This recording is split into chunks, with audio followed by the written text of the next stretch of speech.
Mars ni somni usang ni le somni pakhat zingdar som le acham ve ani chuan Indiana tangin North Carolina panturin kan chung kuain kan fe chuak ve ania sikul naupang kan neyang bokin spring break lai ania chu han chua tin North Carolina hian zo na thla ta takan oma abikin mizo tong mang te po azatel an lo oma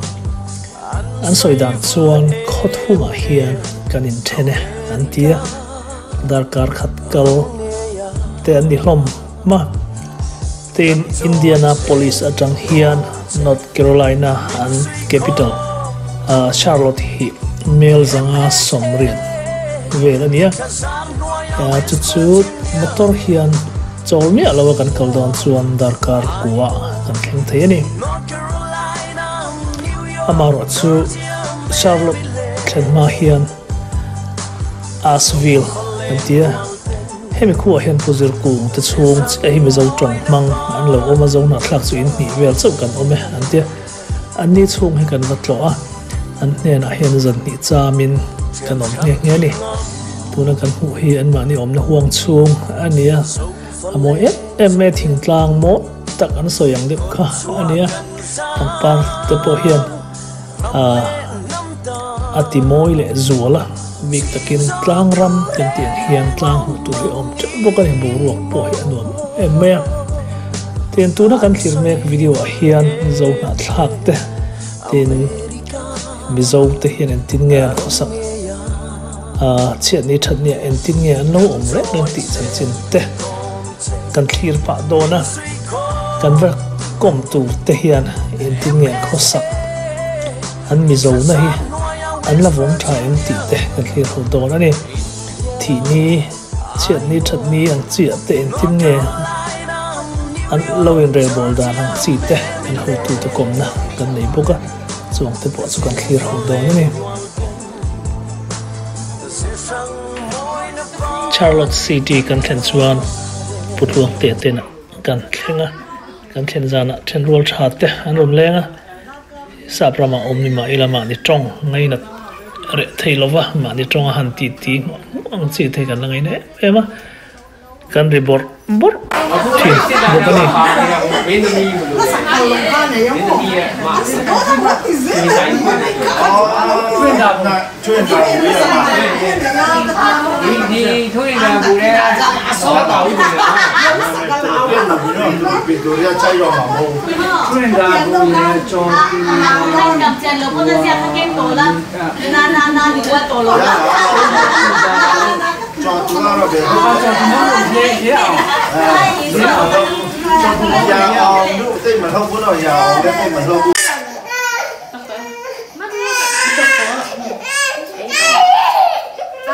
đủ là hoa mà tệ ấy cái thằng chúc mà này thì cái hoàng bùi đón xe cái thằng cái số mà có đủ là xe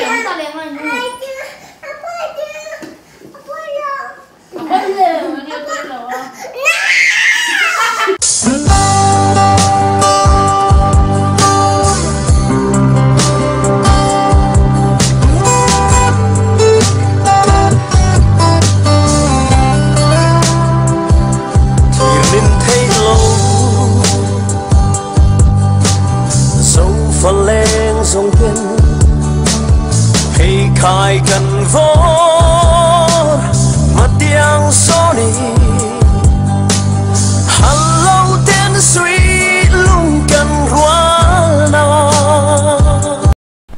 ole tu naka om na hi puda ro thanga te inania he Charlotte North Carolina kan thanga hi annu ani he annu ming chiang taka han ri chak na riang mai ka ne ming pum khong ai lian pari kanya ma lian tin min kau thin barma eng khuang ai ni zo mun kan zo mun in om na re te me ta hian tu na chuan kumli hemi khuwa hemi na chuang hemi ina hian hemi ina chuan in kum khat chuang ani kum khat le tharuk tiang don kan in pa na thok ngai tun hi ani na nang ni thok ve cái thok ma se tun hi kan chol me kan ni kan chol lai hi in huan nang mani lấy sai nghe này mi tai luồng nghe tiếng here kan lấy về chu ni nuông khóc mà hết compound tua dao nuông khóc mà sao hiện tại nó nhiều thế thỉnh thế sao chứ vậy ta nghe mà na thỉnh sao mình nó po lo chuang lo mình đủ te nó te ta kinh tin kan da về kan da thà về nó lò mà mày hay làm rong hay mò hay làm hành mụ tệ hay làm anh chúng ta hết ấy hành tiêu lang về reng tệ anh khom char nấu băng in trái nó nhiều cái này hàng làm tệ anh muốn mà anh nuông khóc mà hay tăng ram tệ po anh tro niệmทิ้งเปลี่ยนปุ๋ยแต่เราเอามาให้เฮียนี่มาลำสักการแต่หลังต่อเราแม่งกันที่เฮียให้กลมจาร์อันเนี้ยอันมุนมาหนวมครบไหมมีเจ้าเตียงเตียงอ่ะเร็มตะการเราอมอันหนวมตะการเราเขาใส่กันลมปุ๋ยตะกุศลนี่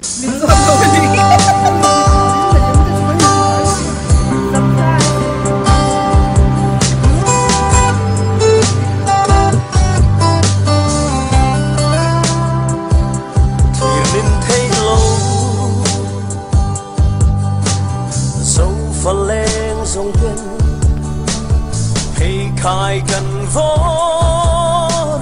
mà tiếng gió đi hay bị in he pui lệ mà ôm ite in anh he anh in chung lắm anh pananga in chung hiền tụ nghe chèn te anh endon anh in chung lắm cái phèm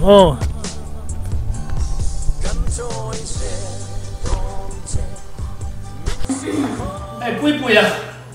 anh ấy ta ham châu quan được rèn bùn thế mẹ lên làm thế anh ấy nói làm anh ấy có sản xuất đó là cái sản phẩm này đẹp gần nhé then apa press pastor tuh yang paling kah referendum Tanzania USA aku kan tak lama itu orang yang bawa so sáng là sòng còn na sáng đi lệ sòng còn na chúng ta có mình bông để sang Mary lên nào mình bông để sang đó thì nó đi hey North Carolina lâu ít bé rồi mấy anh thì cũng mang ít bé hả sáng là sòng pasal in school mình rất ít bé mà anh ấy thua tu nào hiện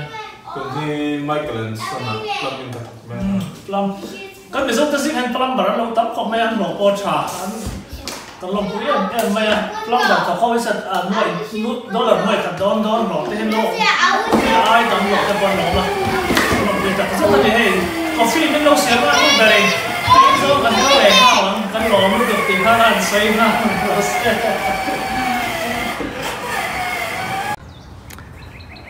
ปุ้ยแต่พอเห็นทิ้งกันลงอ่ะแล้วไม่ให้ทิ้งกุ้งเฮ้อัตมานี่เฮ้ North Carolina ลำเฮ้อันพุ่นลุยแต่พวกอ่ะ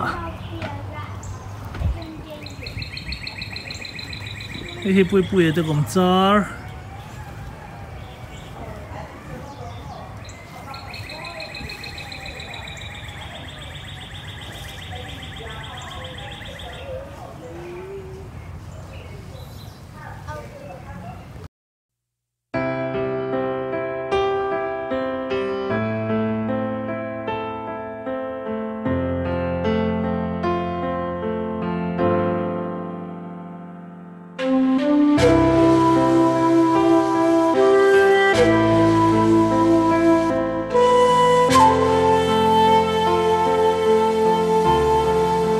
Oleh hei,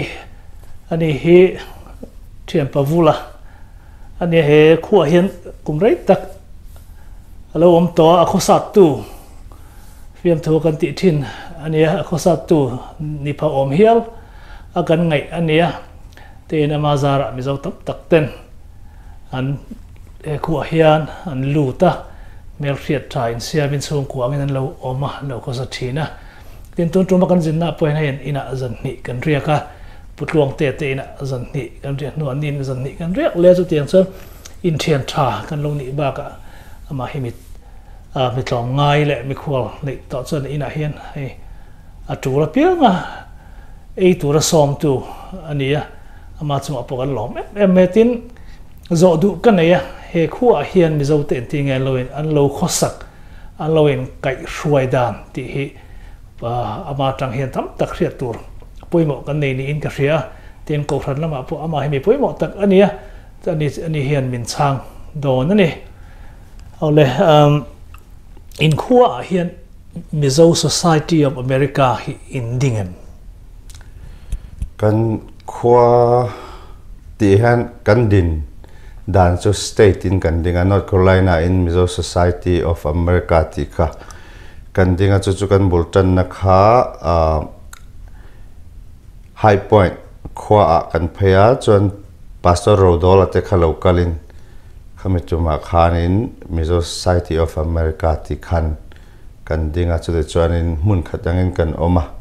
ase kumni kalta vel tang khan North Carolina chung ang thosi khan Charlotte branch le High Point branch angin kan han in chena mase amena chuan North Carolina in a committee member te pon line kop thawa te chuan a sang ang chuan sang ni chia lovin kan toni chu North Carolina chunga Mizo chau ti mai ang zong na thak zong chu kai seng lo bai the Mizo Society of America member chau hi North Carolina state ahead engzat vel nginom North Carolina chunga hianin kan khwa Charlotte ahen za le tuna chuan ron pembel tuna chuanin kan vai hian za som thum tha kan tonga chuan High Point ahen som riat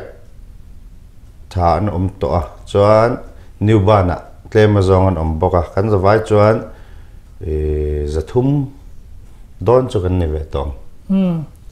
ani chuan ko ran kha ai na nge High Point le helai Charlotte kha ko ran khata in khom ho nge tingin ti da in khom ho lo an ni kha asanin an oma ke ni po asanin kan ko ran sang chuan dar ka khale chan ve in hlat kan ni wangin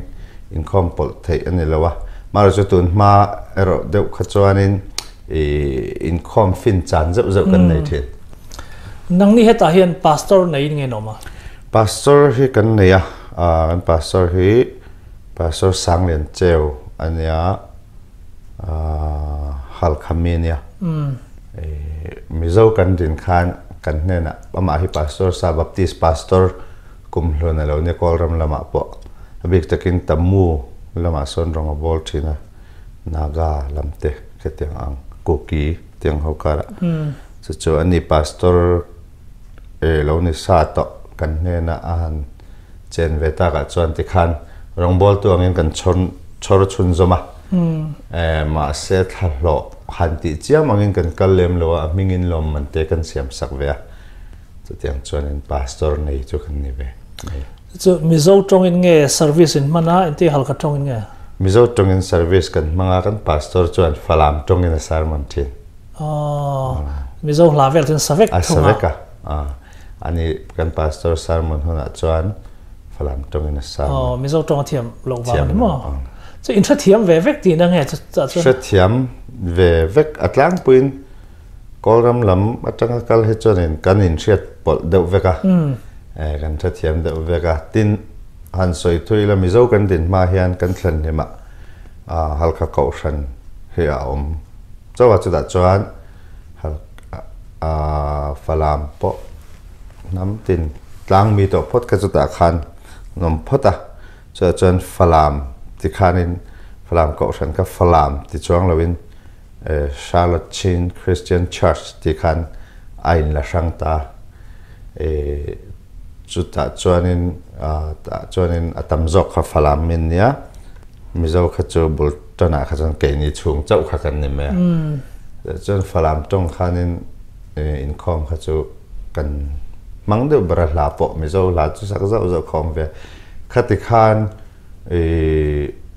kum sari vel kha kan kal phota chu chuan Mizo chung ko ruk sari kan han chau tan ve khan kum likal ta khan Charlotte Mizo Presbyterian Church tin kan ding ve chau ti chuan in zon na lama hian enge in tho tlang pui ni Mizo te bi ka chuan big takin kan tem chu professional job thok he antama factory thok he chu mi pa mizo pa chuan pani thum an omangem o ti velanianga big takin plumbing air conditioning insulation construction hemi he thok tlang pui chu a hlok zok an hriat awang nge nia factory velai nia factory ai chuan a hlok dewang chu dewang chu tlang puin khang ho chu ma ni tho peidan anga zirin commission lo kha atama lo pe vak lawanti chuanin an ma ni thunia commission ang de veka kal kha an nia chuanin air condition ho hi chu contract ang an nita atuna in pakhat kha tekina aircon an vwa don chuanin company bungrua tum veka cheng sangkhat tin chuan kha sangkhat kha an ma ni ta tur ni he sangkhat in vwa them te kan vwa them ti chuan sangkhat khan thian don teng kopa ti khan mi pathum ten ten ain kopa then mi pani chau te thok te pon oma chak deu chu ti khan ni khata an zo peile an ta for te khin thua mo te ma piang hlok ai mo ti chuan chiat ni thi ni te hlom ta enting he in puidan kausan bi ka hian kausan member chunga boral nam chuan kausanin athlan le poimo dang han boipuina turata na singkhale sangthum hi pe kausanin chu kausanin mo phurvek boka chuan kausanin mit khor chungte boipui ngai lovin kausanin mala thlan mol va soifel tiang zong an ma ni ro an du dan kan thlan tira chuan kausanin singkhale sangthum kha pe chuta chuan man zong a kha cheng sang ko lo mang tai la bak sang li bang kha khor chung te hena alhan le ngala te so en dei ve thom chumi poisa chuan dai tlang puin kan khwa hian Charlotte Beka hian sang kwa borvel ni in avai phum a ruang le a mun thleng tra rang le mun thleng insurance nei lo tan por a lo om lem lo ti ni mo le chuan om lem lo kan ko ran chung bi ka chuan a lo om lem lo so in len khom ve thom len khom pui ve thom ko ran hian ko ran member an ni chuan covid ma ka chuan an thia tanga phum thleng kha ko ranin ma hruai to pa chu kan khwa kalphung bi ka han kan khwa han Charlotte Myanmar Christian Fellowship ti hik a om boka chu ko ran sang an ya tun ma ka chuan Charlotte Chin Christian Fellowship ti nia tun chu tlemin koltong mangpo kolram mi Christian ko ran an ni phot chon tin kan kar zau ta chu chuan chumi in sui khom chu kan oma ko ran hi tuna chuan ava in member som pariat ko ran som pariat kan nia chuta chuan mithi kan nei hian zan an mani program big tur hi hun khanon soita thina chu ko ranin alo kai hruaya chuan nang ni ko ran chumin zana nang ni chumi chuna in leng thei tiang khan mo program khan ron manga ko ranina chuan ko ran chuan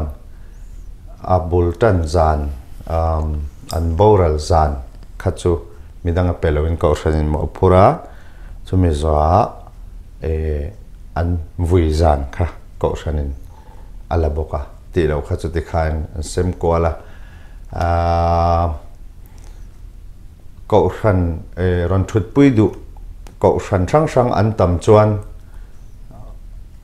in phum zo nu ni engam za thleng khan in leng te katia zan leng kha om thi ole lo mo mek information kim chang tam tak min thila lo me o cái bộ là mấy cái hi puvul moya tiền chu ani hei na hian zon ni lai kan thleng mai he anuam le mai an tha em a an chunga kan long tak zet ani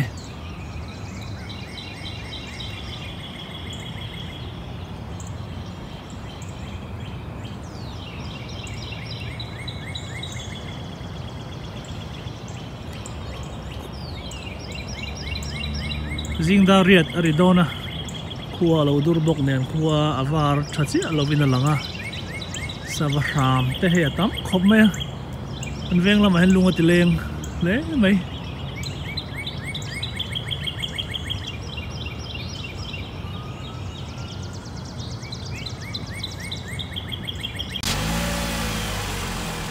ole hei pima chani te in ania kan han kala amaro chu ta fapa school ka muak mek matia wangin tin hotelawin kan han let sam don ani hi han nei om don khop mai he anin te athai ema an veng po anwam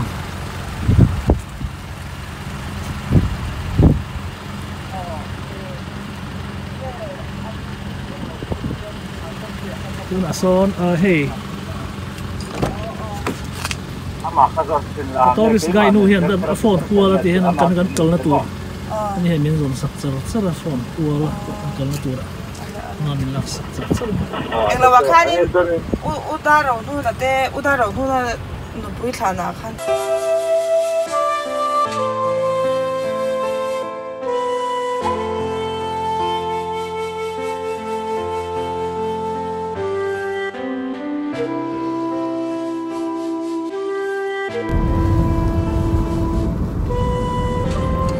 ka bodyguard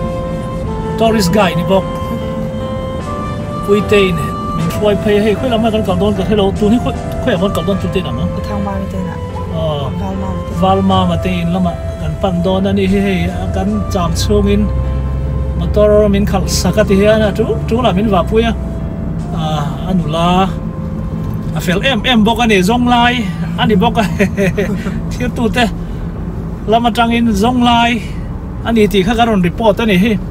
ama tor khalte hi anuam ahuna hena break chat zel me kan rui lo re kan bulem lo zela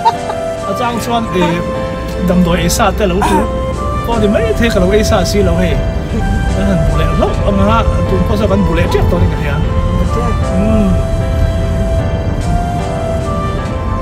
tor khalte hi film ko ak avon nge mai no karing tok boka steering avon dan re he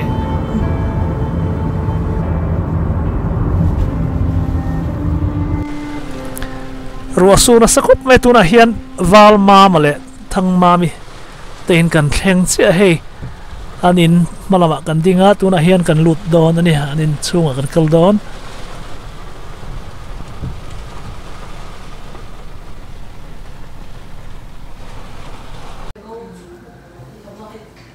ole hey anin chunga kan lut ta chauka an chang wal amin ka zo tanga min thil thei nge thei lo kan chinang le tu ngai ming Masa mau sementara. Mal sementara mau Mizote. Boleh zat ngai zil to. Grade yang zat ngai ni. Sekolah. 5th grade. 5th grade. Okay. Fanu te berheta transia. Let's one hey anu ai lo sang to. Anh ấy phúc phúc cái món muốn nông nó được cơ em biết miếng thử thề em nắng lâu rồi tuang đi anh ấy hay sáng không mấy fit in sang như gì fit ngã lên chỉ để lấy chân về anh ấy mong rất nuôi phải là soi hay anh ấy tu nặng hàng birthday ông mì ông lo cho cũng rất mini to tuôn cũng sập bưởi cái mông mấy fit nga là in chỉ riết chỉ khơi mỏ các bạn hình không mỏ đúng là sang dọc em tiếng ngon rồi con ấy chỉ lý cái này xia anh ấy mình xem don anh ấy chúng ta ngay tụm anh ấy xem mấy tụm coffee siam do na anh nghe chẳng tên đủ rong mềm hay đuổi em cái tí sang chơi được rồi anh nghe đủ chicken chơi được anh nhìn đâu cái smoothie in đuổi em ai đủ lâu hay cái lấy pitang mami anh pitang mami hi tahan ai nu le pa ben thang hema le tahan a group anh hi ve in ve khat kan ne anh đi tên này hiện tin afanu số từ lai mi số afan nấu băng bèn tụi mẹ mình khá để trên là Atlan chua cũng rất cái này trên anh ấy sao cho cái hình hẳn là ba tụi nó căn model hi căn model hi cùng sáng này là pali anh ấy hiện nấu bánh lai cổ nó sẽ em mà anh ấy cái ngày na anh ấy giờ mình phải tỏ lòng mấy thế lâu đây đâu tôi hay model lâu nha cái ai lâu sang bốc cá cái mầm quý em mấy nè wow cái ai sang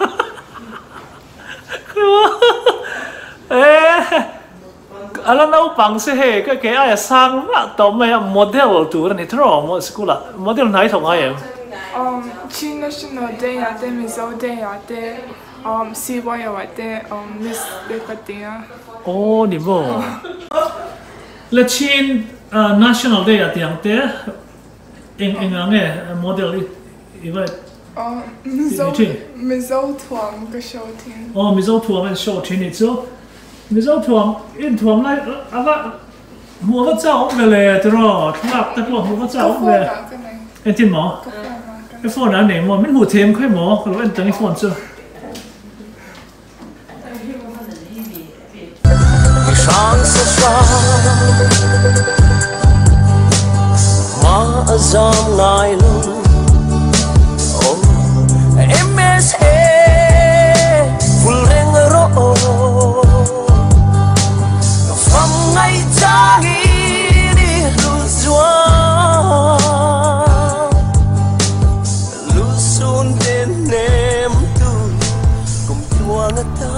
hi puro mang wal ngau than ania nuwa son so tha thak te than om boka ma ni lu kamin boral santa piniang lam chini than ani so tin helama upa te than so tlaya son om boka lal than zuala ti soni so mi zo tongin hanzia ka solama po son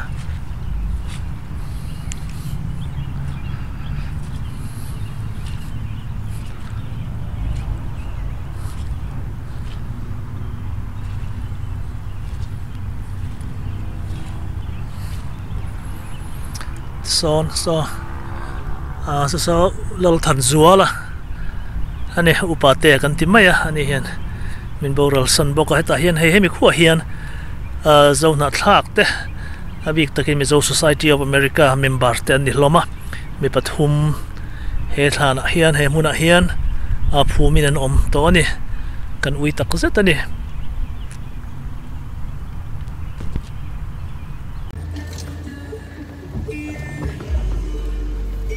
in thim vek lo min lang ve thei le nem kha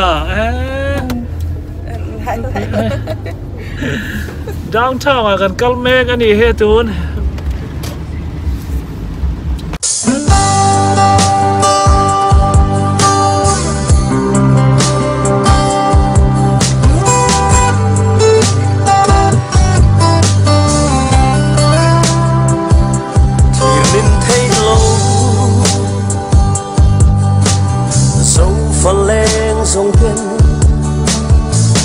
khai cần vô mà tiếng gió đi hello tên suy lung cần hoa nào anh xoay vui em America rong nghe ya cần trôi xe đón xe mình suy khó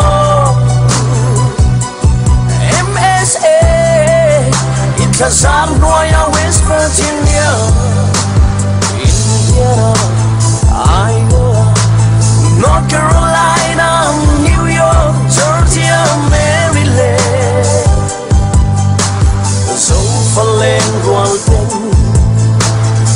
sẽ sang môi nó ba chân ta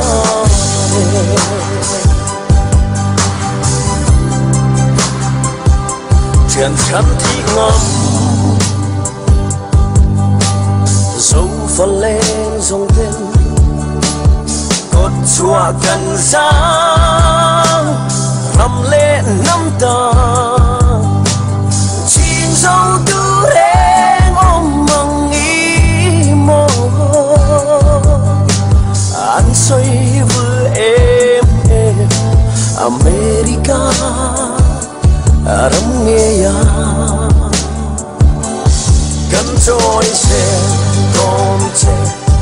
mình suy khó MSA Itazan Noya West Virginia Indiana Iowa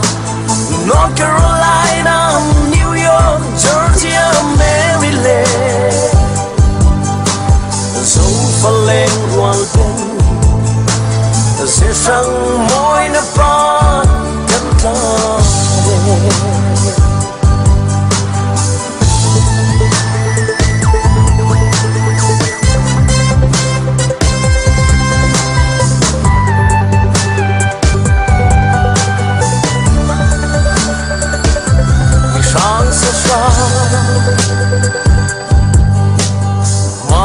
giam ngài luôn MSA full reng ro from ngày cha đi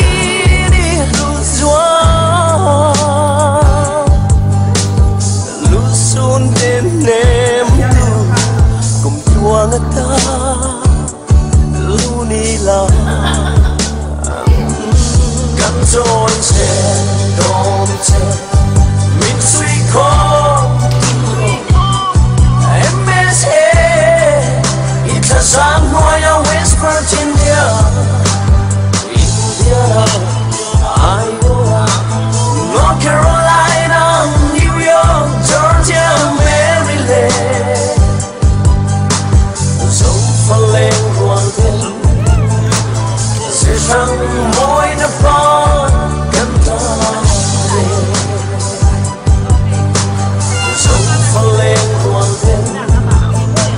sẽ sang môi nó ba gần ta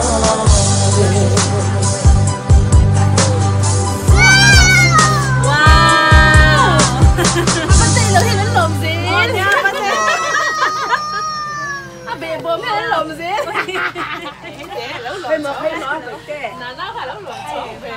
kan fapa nau pang ber lalrin oma pian cham chu mars ni som ni parukha ani hei kan khwal zin chung ani kan holama puzir kung tu chungin he pian cham lom om hero pui takin min lom sakan chung kwa chunga kan lom tak zatani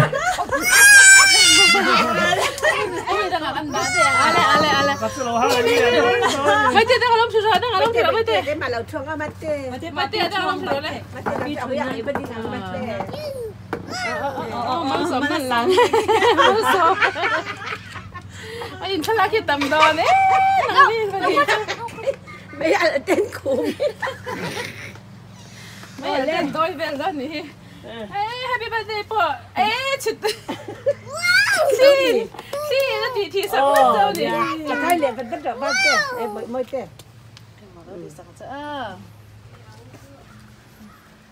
กันโอ้ยใครนั่นตีเราละนั่นตีเราละวันทุกที่เราไปเต้โอ้ยไอ้ที่ไทยตัวเรา